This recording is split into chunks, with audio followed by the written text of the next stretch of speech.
காலையில் அலாரம் அடித்தவுடன் அவசரமாக எழுந்து வந்து கைபேசியை எடுத்து மின்னஞ்சல்களை சரிபார்த்து போக்குவரத்து நெரிசலில் சிக்கி அலுவலகம் ஓடி இப்படி நாம் தொடர்ந்து ஓடிக்கொண்டே இருக்கிறோம் அல்லவா? ஆமா, ஒரு பதவி உயர்வுக்காகவோ அல்லது அடுத்த கட்ட வெற்றிக்காகவோ நாம் தொடர்ந்து ஓடுகிறோம். நாளின் முடிவில் அனைத்தையும் சாதித்து விட்டோம் என்று நினைத்தாலும் ஏதோ ஒரு இனம் புரியாத மன அழுத்தம் நமக்குள் இருப்பதை நீங்கள் உணர்ந்திருக்கிறீர்களா? நாம் தொடர்ந்து புற உலகில் தீர்வுகளை தேடி ஓடுகிறோம். உண்மைதான். ஆனால் மனிதனின் இந்த அடிப்படை உளவியல் சிக்கலுக்கு, அதாவது ஆயிரக்கணக்கான ஆண்டுகளுக்கு முன்பே முற்றிலும் மாறுபட்ட 2 மொழிகளில் மிக துல்லியமான தீர்வுகள் எழுதப்பட்டுள்ளன என்றால் உங்களால் நம்ப முடிகிறதா? இன்றைய நமது இந்த விரிவான சிந்தனை தேடலில் அந்த தீர்வுகளைப் பற்றி தான் நாம் அலசப் போகிறோம். இந்த விரிவான தேடலுக்கு செவிமடுக்கும் உங்களை நெஞ்சார வரவேற்கிறோம். நம்மிடம் உள்ள தரவுகள் பூஜ்ய ஓங்காரானந்த மகா சுவாமிகள். இந்த உரையாடல் முழுவதும் நாம் அவரை சுவாமிஜி என்றே குறிப்பிடுவோம். அவர் வழங்கிய மிக ஆழமான அருளுரைகள்தான். ஆமா, இந்தியாவின் மாபெரும் 2 பொக்கிஷங்களான திருக்குறளையும் பகவத்கீதையையும் சுவாமிஜி அவர்கள் எவ்வாறு ஒன்றாக இணைத்து மனித குலத்தின் அன்றாட சிக்கல்களுக்கு தீர்வாக முன்வைக்கிறார் என்பதைத்தான் இன்று நாம் ஆழமாக புரிந்து கொள்ளப் போகிறோம். இதற்கு என்ன அர்த்தம் என்று சற்று விரிவாக பார்ப்போம். இந்த 2 நூல்களும் எவ்வாறு இணைகின்றன என்பதை பார்ப்பதற்கு முன் தனித்தனியாக அவற்றின் சிறப்புகளை நாம் உணர வேண்டும். ஓ, கண்டிப்பாய். சுவாமிஜியின் குறிப்புகளை நான் முதலில் பார்த்தபோது எனக்குள் ஒரு பெரிய ஆச்சரியம் எழுந்தது. நீங்கள் கூறியது போல இந்த 2 நூல்களின் அமைப்பே முற்றிலும் நேரெதிரானதல்லவா? ஆமா, நேரெதிரானதுதான். திருக்குறளை எடுத்துக்கொண்டால் வெறும் 2 வரிகள் 7 சீர்கள். சுவாமிஜி அவர்கள் திருக்குறளை குறிப்பிடும்போது ஓதற்கு எளிதாய் உணர்தற்கு அரிதாய் என்ற சொற்றொடரை பயன்படுத்துகிறார். அதாவது மேலோட்டமாக படிப்பதற்கு மிக எளிமையாக தோன்றும், ஆனால் அதன் உட்பொருளை, அதன் ஆழத்தை உணர்வது மிக கடினம் என்கிறீர்களா? சரியாக சொன்னீர்கள். அறம், பொருள், இன்பம், வீடு ஆகிய 4 புருஷார்த்தங்களையும் மிகச் சுருக்கமான வார்த்தைகளுக்குள் வள்ளுவர் அடக்கிவிடுகிறார். மறுபுறம் கீதை மிகப்பெரிய போர்க்களத்தின் பின்னாடியில் மிக விரிவாக பேசப்படும் ஒரு நூல். அந்த விரிவான தன்மையில்தான் கீதையின் சிறப்பு அடங்கியிருக்கிறது. கீதையைப் பற்றி சுவாமிஜி விளக்கும்போது ஒரு அழகான உதாரணத்தை முன்வைக்கிறார். மனிதர்களாகிய நாம் அன்றாடம் வெளியுலகில் பயணிக்கும்போது நம் உடலில் தூசிகள் படுகின்றன அல்லவா? ஆமாம், வியர்வு ஏற்படும், அழுக்காகும். அதை சுத்தம் செய்ய நாம் தினமும் தண்ணீரில் குளிக்கிறோம். ஆனால் இந்த உலகியல் வாழ்க்கையில் நாம் அன்றாடம் சந்திக்கும் மனிதர்கள், ஆசைகள், ஏமாற்றங்கள், கோபங்கள் ஆகியவற்றால் நமது மனதிலும் மாசுகள் படுகின்றன. அந்த அக அழுக்கை போக்குவதற்கான வழி என்ன? அது ஒரு பெரிய கேள்விதான். இங்குதான் சுவாமிஜி பகவத்கீதையை ஒரு நதியோட ஒப்பிடுகிறார். கீதை என்னும் ஞான நதியில் தினமும் நீராடுவதன் மூலமே மனதின் மாசுகளை கழுவ முடியும் என்கிறார். இதையே சம்ஸ்கிருதத்தில் சம்சார மலநாசனம் என்று குறிப்பிடுகிறார்கள். சம்சார மலநாசனம், அதாவது உலகியல் வாழ்க்கையால் ஏற்படும் மன மாசுகளை அழிப்பது. 2 நூல்களும் மன தூய்மையை பற்றிதான் பேசுகின்றன என்பதை ஏற்றுக்கொள்ள முடிகிறது. ஆனால் ஒரு நிமிடம் சொல்லுங்கள். இங்குதான் விஷயம் மிகவும் சுவாரஸ்யமாகிறது. எனக்கு ஒரு அடிப்படையான சந்தேகம் எழுகிறது. இந்த 2 நூல்களுமே அடிப்படையில் மனிதனுக்கு தேவையான அதே மன தூய்மையையும் வாழ்வியல் நெறிகளையும் தான் இலக்காக கொண்டுள்ளன என்றால் நாம் ஏன் 2ஐயும் படிக்க வேண்டும்? ஏதேனும் ஒன்றை படித்தால் போதாதா? இது பலருக்கும் எழக்கூடிய ஒரு இயல்பான கேள்வி. இதை சற்று பெரிய கோணத்தில் நாம் இணைத்து பார்த்தால் மிக தெளிவாக புரியும். மனிதனுக்கு 2 கண்கள் இருக்கின்றன அல்லவா? ஆமாம். 2 கண்களும் எப்படி ஒரே பார்வையை தருகின்றனவோ அதுபோல இருவேறு கோணங்களில் வேதத்தின் சாரத்தை இவை நமக்கு தெளிவாக புரிய வைக்கின்றன. ஒன்றை படிக்கும்போது நமக்கு ஏற்படும் சிறு தத்துவ சிக்கலையோ அல்லது நடைமுறை சந்தேகத்தையோ மற்றொன்று மிக எளிதாக தீர்த்து வைக்கிறது. ஓ, கண்களின் உதாரணம் மிக தெளிவாக புரிய வைக்கிறது. 2 நூல்களும் ஒரே இலக்கை கொண்டவை என்பதை புரிந்து கொண்டோம். ஆனால் அந்த இலக்கை அடைய சுவாமிஜி காட்டும் நடைமுறை பாதை என்ன? அதுதான் அறம் அல்லது கர்மயோகம். திருக்குறள் முழுமையாக அரண் வலியுறுத்தல் பற்றி பேசுகிறது. கீதை கர்மயோகம் பற்றி பேசுகிறது. இவை 2 ஒன்றுதான் என்பதை சுவாமிஜி எப்படி விளக்குகிறார்?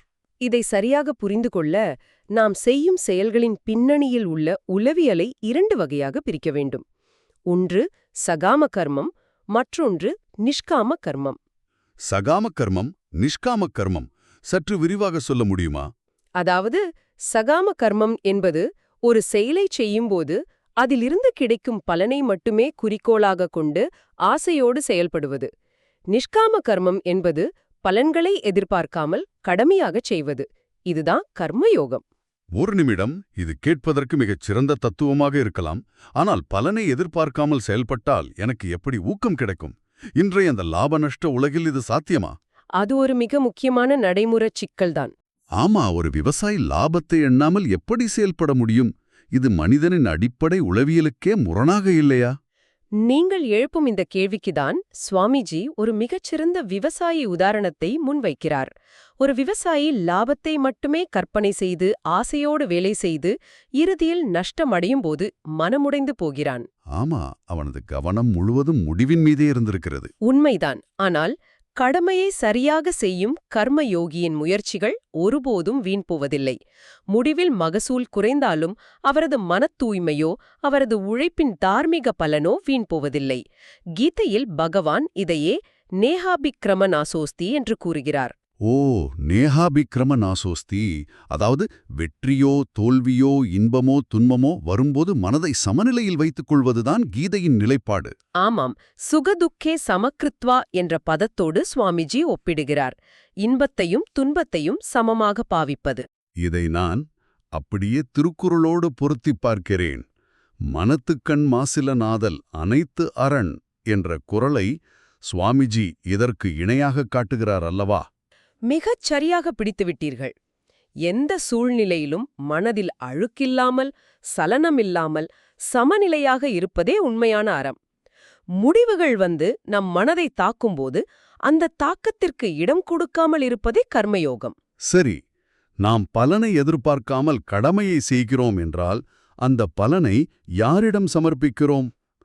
இங்குதான் இரு நூல்களும் இறைவனைப் பற்றி என்ன கூறுகின்றன என்ற மாபெரும் தத்துவம் உள்ளே வருகிறது என்று நினைக்கிறேன். ஆமாம், சுவாமிஜி திருக்குறளின் முதல் குறளை வைத்துக்கொண்டு இந்த பிரபஞ்சத்தின் ஆக்கத்தை எப்படி விளக்குகிறார் என்பது மிக ஆழமானது. அகர முதல எழுத்தெல்லாம் ஆதிபகவன் முதற்றே உலகு. இந்த முதல் குறளை பலரும் பலவிதமாக விளக்கியிருப்பார்கள். ஆமாம், ஆனால் சுவாமிஜி இதை வைத்து வேத தத்துவத்தை, குறிப்பாக வேதாந்தத்தின் அடிப்படையை விளக்குகிறார். இறைவன் இந்த உலகத்திற்கு கச்சாப் பொருளாகவும், அதாவது உபாதான காரணமாகவும், அறிவு காரணமாகவும், அதாவது நிமித்த காரணமாகவும் எப்படி ஒரே நேரத்தில் செயல்படுகிறார் என்பதை விளக்குகிறார். இது சற்று சிக்கலான தத்துவமாக தோன்றுகிறது. இறைவன் எப்படி ஒரே நேரத்தில் பொருளாகவும் அதை செய்பவனாகவும் இருக்க முடியும்? அதுதான் வேதாந்தத்தின் அழகு. இதை எளிமைப்படுத்த சுவாமிஜி பயன்படுத்தும் அந்த சிலந்தி பூச்சி உதாரணம் எனக்கு மிகவும் பிடித்திருந்தது. அதை நான் கூறலாமா? நிச்சயமாக, கூறுங்கள். ஒரு சிலந்தி தன் வலையை பின்னுகிறது என்றால் அதற்கு வெளியே இருந்து எந்த கச்சா பொருளும் தேவையில்லை. அது தன் உடலிலிருந்தே எச்சில் போன்ற நூலை உருவாக்குகிறது. இதுதான் கச்சா பொருள். பிறகு தன் அறிவைக் கொண்டு அந்த நூலை மிக அழகாக வலையாக பின்னுகிறது. இதுதான் அறிவு காரணம். மிக அருமையான விளக்கம். சிலந்திக்கு வெளியே வேறு எதுவும் தேவையில்லை அல்லவா? அதுபோலவே இறைவன் இந்த உலகை படைக்க தனக்கு வெளியே உள்ள எந்த மூலப்பொருளையும் தேடவில்லை. அவரே உலகமாக பொருளாக இருக்கிறார். அவரே அதை இயக்கும் பேரறிவாகவும் இருக்கிறார். இதைவிட சிறப்பாக புரிய வைக்க முடியாது. சரி, அப்படியென்றால் அப்படிப்பட்ட இறைவனை நாம் வழிபடும் முறை என்ன? வாலறிவன் நற்றால் தொழார் எனின் என்ற குறளின்படி வழிபாடு என்ன? தேங்காய் உடைப்பதோ லஞ்சம் கொடுப்பது போல இறைவரிடம் பேரம் பேசுவதோ வழிபாடு இல்லை என்றுதானே சுவாமிஜி கூறுகிறார். ஆமாம், அது வியாபாரம். சிறந்த உயர்ந்த தத்துவ நூல்களை படிப்பதும் விருப்பு வெறுப்புகளை கடந்து இறைவன் உள்ளத்தில் இருக்கிறார் என்று தியானிப்பதுமே உண்மையான வழிபாடு என்பதை சுவாமிஜி விளக்குகிறார். இதையே வள்ளுவர் மலர்மிசை ஏகினான் என்கிறார். ஓ, மலர்மிசை ஏகினான் என்றால் உள்ளமாகிய தாமரை மலரில் வீட்டிற்கும் இறைவனை தியானிப்பது. சரி, இந்த மாபெரும் தத்துவங்கள் நிஷ்காம கர்மம், இறை வழிபாடு எல்லாம் கேட்க நன்றாக இருக்கிறது. ஆனால் இதை தெரிந்து கொள்வதால் செவிமடுத்துக் கொண்டிருக்கும் உங்களுக்கு உங்களுடைய அன்றாட வாழ்வில் என்ன மாறப்போகிறது? மிக முக்கியமான கேள்வி. இதை ஆழமாக புரிந்து கொண்ட செயல்படுத்துவதால் 3 நடைமுறை பயன்கள் கிடைக்கின்றன. முதலாவது, நிபந்தனைகளில்லாத புறப்பொருட்களைச் சாராத நிரந்தரமான மன அமைதி கிடைக்கும். இதை சுவாமிஜி மனசாந்தி என்கிறார். அதாவது உலகியல் இன்பங்களை, அந்த ஆபாச ஆனந்தத்தை தாண்டி உண்மையான அறிவு சார்ந்த இன்பம் கிடைக்கிறது என்கிறீர்கள். ஆமாம். இரண்டாவது பயன், இறை விசுவாசத்தின் மூலம் ஆழமான தன்னம்பிக்கை உருவாகும். பயமின்மை வரும். மூன்றாவதாக, தெளிவான விழிப்புணர்வு. உயர்ந்த நூல்களை படிப்பதன் மூலம் துன்பம் வரும் காலங்களில் சரியான நேரத்தில் சரியான அறிவு வேலை செய்யும். வள்ளுவர் கூறுவது போல இடுக்கண் வருங்கால் நகுக என்ற மனப்பக்குவம் தானாகவே வந்துவிடும். ஆக இவை வெறும் மத நூல்கள்ல வாழ்க்கையை எப்படி எதிர்கொள்வது என்று கற்றுக் கொடுக்கும் உளவியல் மற்றும் மேலாண்மை நூல்கள் என்பதை நாம் உணர முடிகிறது. எவ்வளவு நூற்றாண்டுகள் கடந்தாலும் மனிதனின் அடிப்படை பிரச்சினைகள் மாறவில்லை என்பது பெரும் வியப்பளிக்கிறது. இது ஒரு முக்கியமான கேள்வியை எழுப்புகிறது.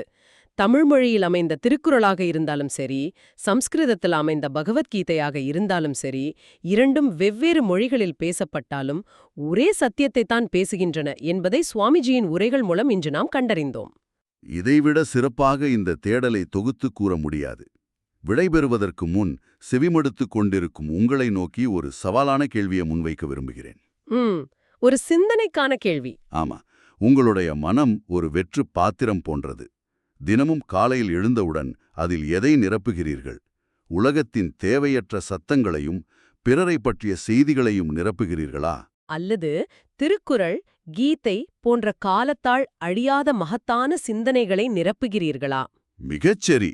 இன்று நீங்கள் தேர்ந்தெடுக்கும் சிந்தனைதான் நாளைய உங்கள் மன அமைதியை தீர்மானிக்கும். சற்று சிந்தித்துப் பாருங்கள்.